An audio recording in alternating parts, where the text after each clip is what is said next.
kritidiales sendiri yang pertama itu uniseluler. Uniseluler itu terdiri dari sel-sel tunggal yang dapat hidup secara independen. Lalu yang kedua yaitu berdinding selitik.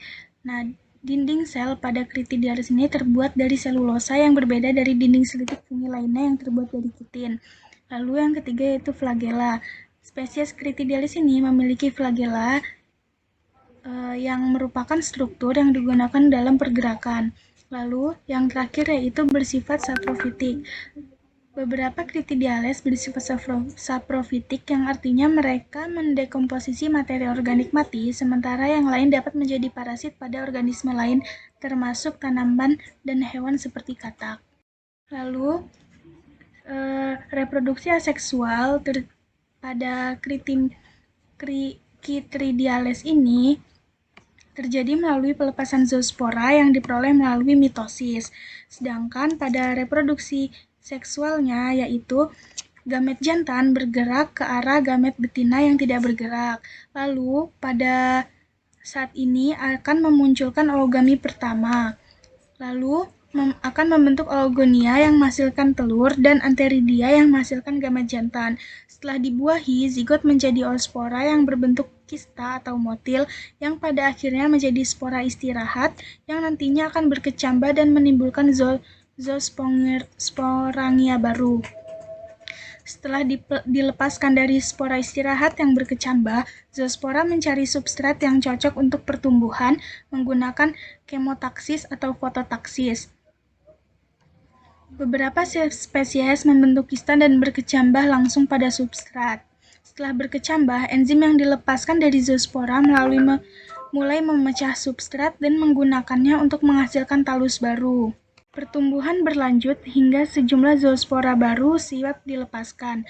Chytridiales memiliki beragam mekanisme pelepasan yang dapat dikelompokkan ke dalam kategori luas. Chytridiales yang tidak beroperasi melepaskan zoosporanya melalui pori-pori, celah, atau papila. Sekian presentasi dari saya kembalikan kepada teman-teman saya. Jadi, ini merupakan tabel perbandingan dari kelas Physocomycetes, di mana ada terdapat kelas Myxocytridiales, itu memiliki morfologi sel yang berbentuk amuba dan tidak ada dinding sel yang kaku, serta sel transparan dan memiliki pergerakan. Pada bangsa Myxocytridialis, dia tuh memiliki morfologi seperti yang sudah dijelaskan pada tabel perbandingan tadi. Dia tuh memiliki bentuk sel yang transparan berbentuk seperti amuba, dan zoosporanya itu memiliki satu bulu cambuk. Dia itu hidup sebagai parasit pada tanaman kubis.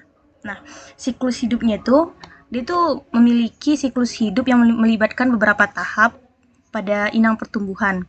Nah, yang pertama tahapnya itu dia tuh menyebabkan infeksi. Jadi Ovidium brassicae ini dia itu adalah parasit olbigat yang menginfeksi tumbuhan terutama pada anggota keluarga Brassicaceae seperti kubis, brokoli, dan lobak. Infeksi biasanya terjadi pada tanaman akar inang. Kemudian itu ada tahap zoospor. Nah, siklus Ovidium brassicae ini dia itu dimulai dengan tahap zoospor. Pada tahap ini, spora yang berbentuk bulat atau oval disebut zoospora ini akan dilepaskan dari sel-sel Ovidium yang terinfeksi dan bersifat motil. Zoospora memiliki dua flagella yang membantu dalam pergerakan.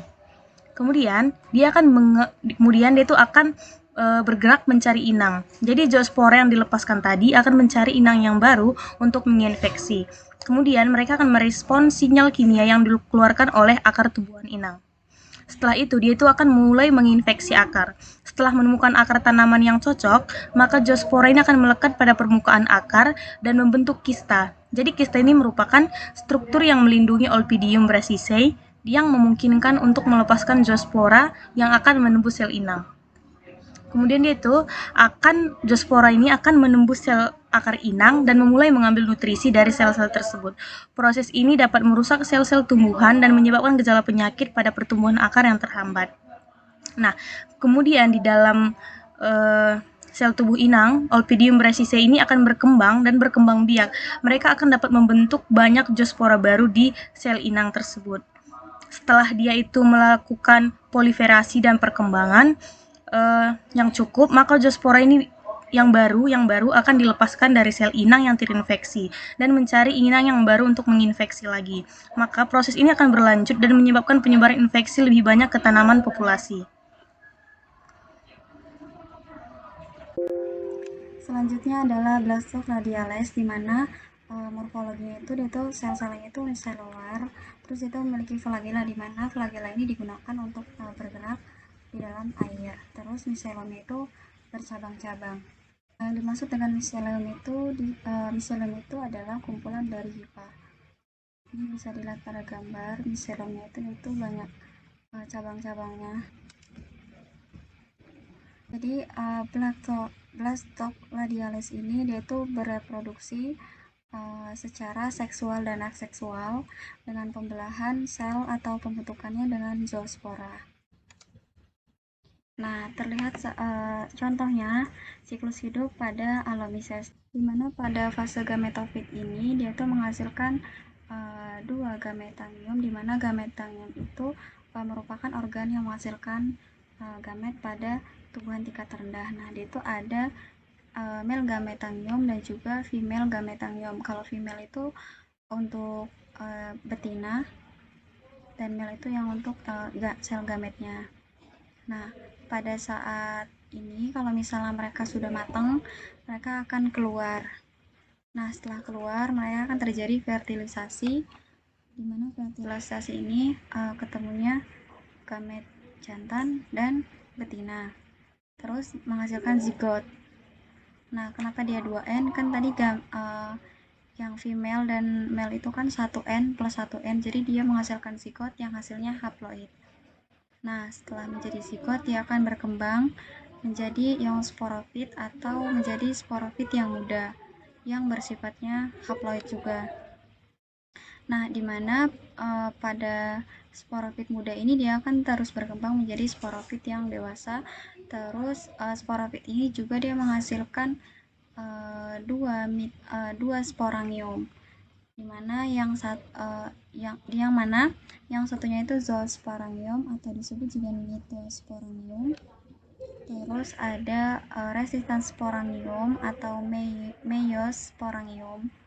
Nah, di mana pada fase sporofit ini si zoosporangiumnya itu setelah dia akan setelah keluar dari sini dia itu akan membentuk sporofit muda. Terus kalau misalnya resistan sporangium ini yaitu meiosporanya ini dia itu kan setelah matang tuh kan dia akan keluar, dimana dia akan mengalami siklus yang sama pada fase gametofit. Nah, fase ini akan terus berlanjut sesuai. Nah, kalau pada fase gametofit ini disebut juga dengan fase seksual. Kalau yang fase sporofit ini disebut juga dengan fase aseksual. Nah, pada contoh ini pada bangsa blastoclad radialis ini dia itu bersifat anisogami, di mana anisogami ini merupakan peleburan sel gamet jantan dan betina yang berbeda ukurannya. Di sini bisa lihat kalau misalnya yang male dan female itu, yang female itu dia itu lebih besar dibandingkan dengan yang jantan. Nah, ini ciri khas dari blastoclad radialis ini yaitu adanya peleburannya secara anisogami. Mungkin hanya itu yang dapat saya sampaikan. Saya ucapkan terima kasih. Baik, materi selanjutnya ya ini adalah monoblepharidales, yakni untuk morfologinya sendiri itu tersusun atas sel-sel uniseluler, di mana sel-sel ini merupakan sel-sel tunggal yang dapat melakukan fungsi hidupnya itu sendiri.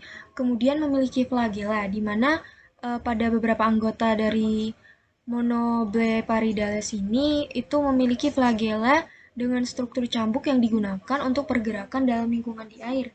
Selanjutnya itu dia strukturnya itu berupa benang halus seperti pipa dan memiliki banyak inti. Kemudian bercabang dan tidak bersekat-sekat. Sedangkan untuk siklus hidupnya itu dia melalui seksual dan juga aseksual dengan pembelahan sel atau pembentukan zoospora. Untuk bangsa dari monoblepharidales ini memiliki tubuh berupa benang-benang halus seperti pipa, memiliki banyak inti, bercabang-cabang, dan juga tidak bersekat. Nah, dinding selnya ini terdiri atas selulosa reproduksinya seksual dengan zoospora, yakni bentukan dari reproduksi aseksual di mana Monoblepharidales ini mengalami perubahan struktur dan juga mengembangkan flagela di permukaan selnya. Flagela ini kemudian digunakan untuk bergerak dalam air. Kemudian flagela ini bergerak memungkinkan zoospora itu berenang dalam air sehingga menyebar ke lingkungan sekitar. Nah, kemudian zoospora yang bergerak itu menemukan kondisi yang sesuai ketika zoospora mencapai area yang cocok. Kemudian berhenti berenang dan menempel pada suatu substrat untuk tumbuh dan berkembang. Nah, selanjutnya setelah menempel, zoospora itu akan berkembang menjadi individu baru dengan tumbuh dan membelah. Nah, proses ini tuh mirip dengan reproduksi aseksual melalui fragmentasi di mana zoospora ini menghasilkan sel-sel anak yang identik dengan genetik dengan sel induknya. Kemudian zoospora ini memungkinkan bangsa Monoblepharidales ini untuk menyebar ke lingkungan baru dan berkembang biak secara efisien dalam kondisi yang sesuai. Sehingga pergerakan dari zoospora itu memungkinkan mereka untuk menjelajahi lingkungan air dan mencari tempat yang sesuai untuk tumbuh dan beradaptasi. Selanjutnya yaitu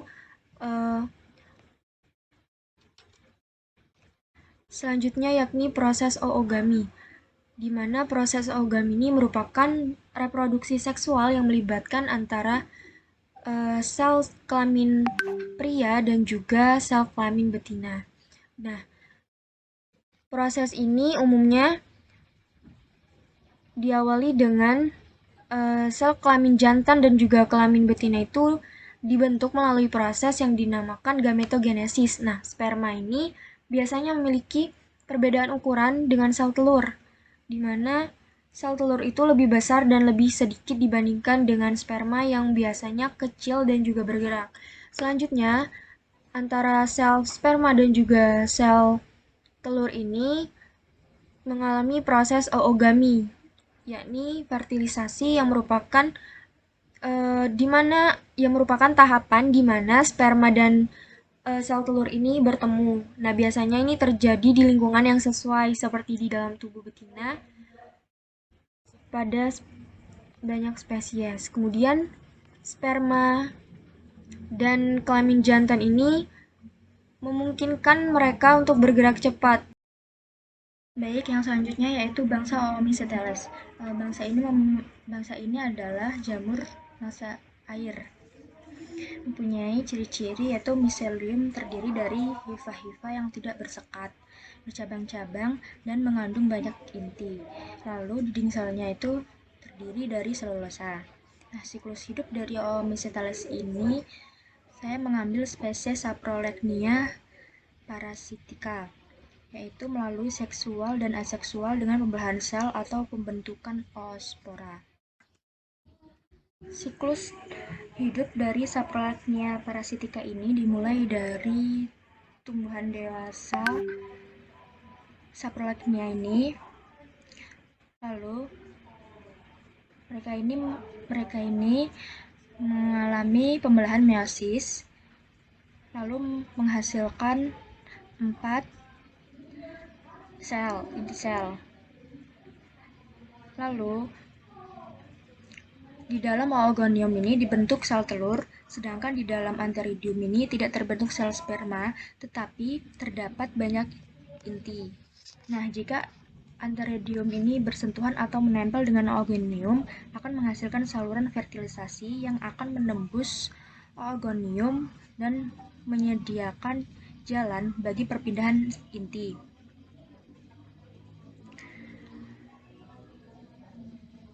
Lalu pembuahan oospor atau sel telur menghasilkan zigot. Nah, zigot ini mempunyai dinding tebal dan tahan terhadap kondisi yang tidak menguntungkan seperti udara dingin dan kekeringan. Lalu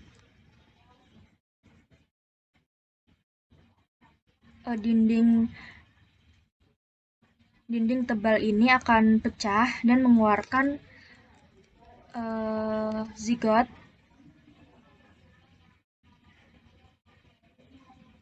Lalu zigot mengalami perkecambahan. Setelah itu zigot mengalami pelepasan zoospora dan membentuk jamur muda, lalu selanjutnya jamur dewasa. Selanjutnya yaitu reproduksi secara aseksual, yaitu bermula dengan adanya zoosporangium, yaitu 2N atau diploid, yang berada pada ujung hifa, yang terbentuk dari benang atau hifa yang membengkok. Lalu di dalam sporangium tersebut dihasilkan spora yang berflagela yang disebut zoospora atau 2N atau diploid. Ketika zoospora matang dan jatuh di tempat yang sesuai, maka akan berkecambah dan tumbuh menjadi miselium baru. Namun jika lingkungan yang tidak memungkinkan, maka zoospora ini kemudian membentuk sista ini atau 2N diploid untuk bertahan hidup. Selanjutnya akan dijelaskan oleh teman saya. Kemudian yang terakhir ada bangsa Zygomycotales. Bangsa Zygomycotales ini merupakan jamur yang berupa saprofit. Kemudian juga memiliki miselium yang bercabang dan juga memiliki sporangium pada bagian ujungnya. Nah, contoh dari bangsa Zygomycotales ini merupakan Rhizopus stolonifera. Nah, contohnya itu pada suku Mucoraceae. Nah, pada Rhizopus stolonifera ini merupakan tumbuhan yang menempel jamur yang menempel pada roti, yang merupakan jamur saprofit yang berupa jamur yang memperoleh atau menggunakan nutrisi pada tubuh atau bahan organik gitu. Kemudian juga dia ini memiliki miselium yang bercabang. Miselium ini di sini bagiannya dekat rhizopus, dia ini bercabang nih. Kemudian juga dia ini memiliki stolon. Nah, yang ini stolon ini merupakan jaringan pada permukaan substrat yang menghubungkan dua kumpulan sporangium.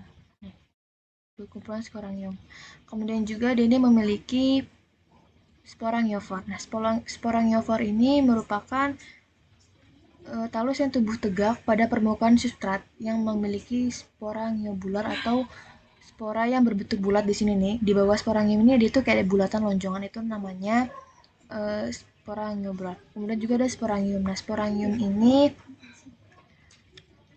merupakan kotak spora.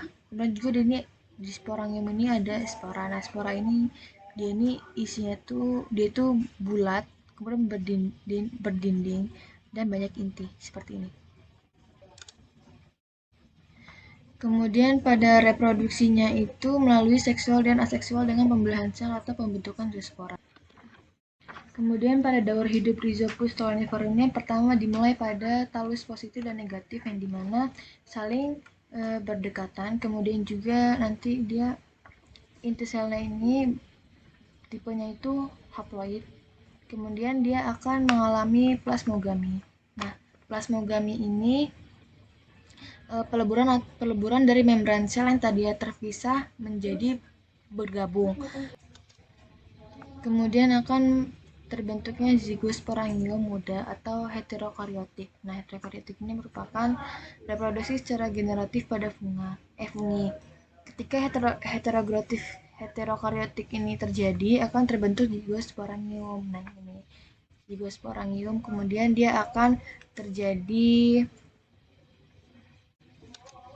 Nah, yang dalam zigosporangium ini terdapat zigospora. Nah, kemudian dia zigospora. Kemudian dia ini akan terjadi kariogami. Kariogami ini merupakan terjadinya nukleus atau intinya yang bersifat diploid. Kemudian dia akan melalui tahap meiosis. Oh ya, pada sebelum tahap meiosis ini dia ini merupakan 2N atau diploid sifatnya. Kemudian dia ini akan melakukan meiosis. Lalu akan terbentuk zigosporangium yang zigosporangium memiliki sporangium. Kemudian dia ini bisa saja lanjut ke tahap seksual selanjutnya bisa saja juga lanjut ke tahap aseksual. Jika lanjut ke tahap seksual, dia ini pada hifanya nanti dia ini akan pada sporanya ini akan melalui penyebaran dan berkecambah membentuk miselia. Nah, miselia ini merupakan kumpulan talus. Kemudian miselia ini akan kembali lagi ke tahap selanjutnya, ke tahap awal atau hifa positif dan negatif ini yang saling bertemu. Jika dia melalui tahap aseksual, dia ini sporanya akan mengalami penyebaran atau perkecambahan dan menjadi miselium. Kemudian dia akan tumbuh menjadi jamur dewasa atau tumbuhan dewasa. Kemudian dia akan kembali lagi ke tahap seksual. Nah, tahap reproduksi aseksual ini terjadi tergantung pada kondisinya yang ia tempati. Jika ia menghendaki untuk reproduksi aseksual, maka ia akan menjalani reproduksi aseksual. Sekian dari saya ucapkan terima kasih.